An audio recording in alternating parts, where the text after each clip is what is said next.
How will you know a monopoly if you see one? Think back to the characteristics.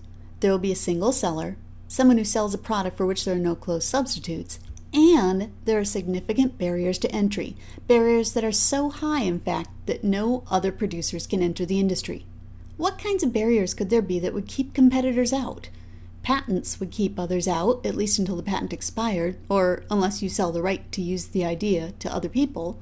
Sole ownership of a key resource would prevent competition. For example, if you're a large bookstore that owns the only book distributor, then there's not really any way for other bookstores to get inventory. What about costs?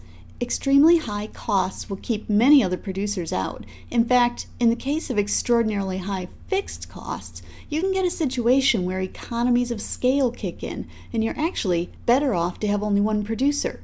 Look, think about power generation plants. It not only costs about $1 gazillion to build the plant itself, but then you need the power grid, all those towers and lines to deliver the electricity. So if there's just one company incurring all those upfront costs, that firm can spread the costs out over a large quantity of production, and the cost per unit ends up being very low. But if you break this company up, creating 10 smaller firms that would compete with each other, each firm must repeat these initial costs, yet has only 1/10 of the customers in this example. Cost per unit ends up being very high. In a case like this, with huge economies of scale, it's actually more efficient to have only one producer as a natural outcome of the cost structure. This would be a natural monopoly. With a natural monopoly, the enormous fixed costs dominate, so that effectively the average total cost curves look like what we're accustomed to seeing in an average fixed cost curve. The more you produce, the lower the cost per unit. This type of monopoly is the exception, though, and not the rule. Okay, enough about the atypical monopoly. What does the typical monopoly look like?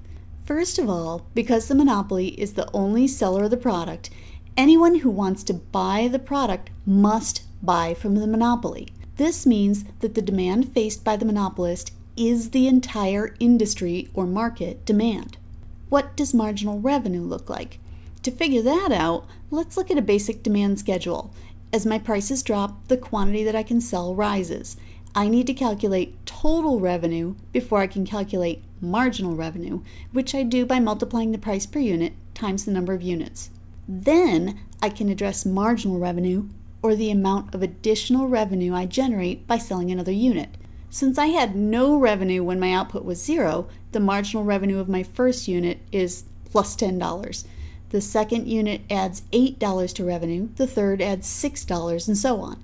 Notice that, unlike perfect competition, the marginal revenue figures are less than the prices. If I plot out the numbers for demand and marginal revenue, you can see the contrast. I use the price and quantity figures to plot demand, and the marginal revenue and quantity figures to plot the marginal revenue curve. So I know that generally demand and marginal revenue look like this. To determine the monopolist's chosen output, though, I need to be able to find the output at which marginal revenue equals marginal cost, so I also need to add a marginal cost curve. Because marginal cost looks the same no matter what the market structure is, all I need to do is add our usual J-shaped marginal cost curve to the existing diagram. Now I can see the monopolist's profit maximizing output, Q star. Okay, this part is important. We don't know the monopolist's price yet. To find it, you have to remember that this producer can raise the price as high as the consumers are willing to pay. Since the demand reflects the buyer's willingness to pay, I go up to the demand curve to see what price I can get for these Q star units of output. If Q star is the monopolist's profit maximizing output and P star is the price that can be charged for that output, what's the monopolist's profit? Well, we don't really know, do we? We're still missing the average cost curves, which need to be added in order to determine the amount of profit. Look, let's say you want to show a monopolist who's earning a positive profit. This means that the price must be higher than the cost per unit. In this case, remember that price times quantity yields your total revenue in green, and average total cost times quantity gives your total cost in red. The remaining area that I have here in blue is the firm's profit. What happens to the monopoly's profit in the long run? I mean, if a competitive firm makes a profit in the short run, then over time, other firms enter and profits go to 0. So what happens to the monopolist's profit? Nothing happens. Remember the barriers to entry? Those barriers keep competitors out, protecting the monopolist's profit. Does a monopolist necessarily earn profit? No, just because you're the only producer of something doesn't guarantee you'll earn a profit. If the cost per unit exceeds the price, you'll be losing money just like any other business owner. What'll happen in the long run? Any producer who's losing money in the short run will get out in the long run, taking his or her resources elsewhere. Where does this leave the industry? If this producer leaves, there is no industry. One last thing about monopoly. Why do so many people consider the monopolist to be the bad guy? This is just a producer trying to maximize profits like any other producer. Well, here's the thing.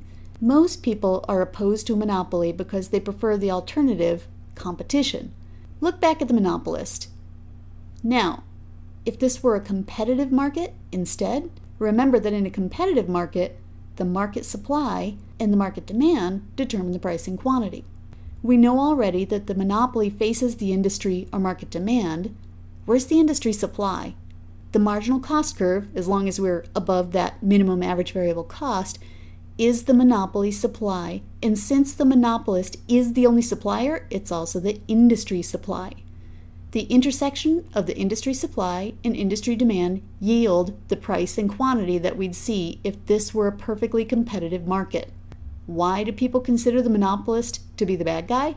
Because the monopolist charges more and provides less product. The people who don't like the monopolist are the consumers who would rather see the lower prices and greater quantities associated with a competitive market. Next time, regulation.